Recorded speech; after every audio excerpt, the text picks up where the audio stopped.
지난 8개월간 해외 도피 중이었던 김성태 전 쌍방울 회장이 17일 귀국합니다. 조폭 출신 기업 회장과 정치인의 결탁. 사실이라면 한편의 느와르 영화를 방불케 하는데요. 쌍방울과 이재명은 대체 무슨 관계입니까?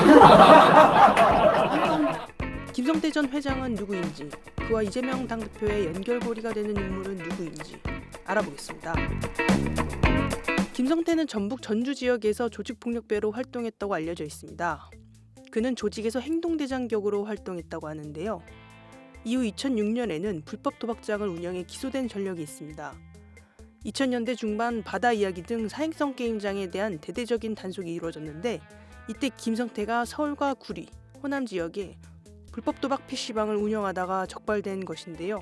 이때 검거된 일당이 쌍방울의 주요 보직을 맡고 있어 여의도에선 일명 쌍방울파라고 불리운다 합니다. 이후 2007년부터는 강남에서 불법 대부업체를 운영했는데요.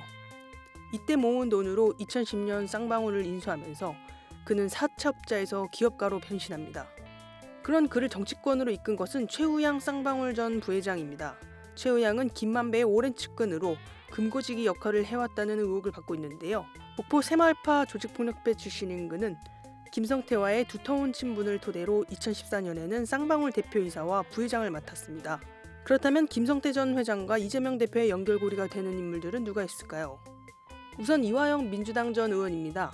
그는 이재명 대표가 경기도지사일 때 평화부지사를 지내는 등 이 지사의 측근으로 꼽힙니다. 앞서 말한 최우양이 이화영과 김성태를 이어주며 그는 2011년부터 사회이사와 고문으로 월급을 받는 쌍방울맨이 됐는데요. 이후 이화영이 김성태에게 안부수 아태평화교류협회 회장을 소개시켜주면서 쌍방울은 대북사업을 시작하게 됩니다. 부지사로 있던 2018년 11월 경기도는 아태협과 대북교류 행사를 공동 주최했는데 쌍방울은 아태협을 통해 그 행사에 수억 원을 지원한 것으로 알려졌습니다. 김성태와 이재명 사이의 또 다른 연결고리는 이태영 변호사입니다.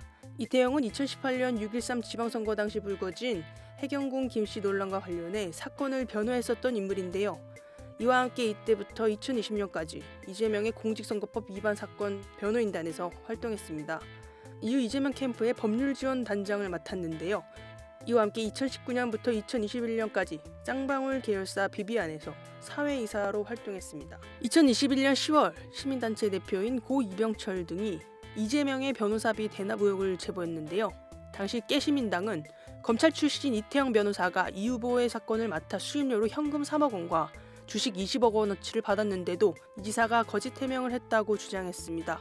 이후 2022년 1월 11일 이 씨가 사망한 채로 발견되면서 의혹은 증폭됐는데요. 검찰은 이재명 측의 법률 총괄을 맡고 있는 것으로 알려진 이태영 변호사를 쌍방울 계열사의 사회이사로 기용한 것이 결국 변호사비 대납 차원이 아니냐고 의심하고 있습니다. 김성태 전 회장의 귀국으로 쌍방울 관련 수사가 중요한 변곡점을 맞았습니다.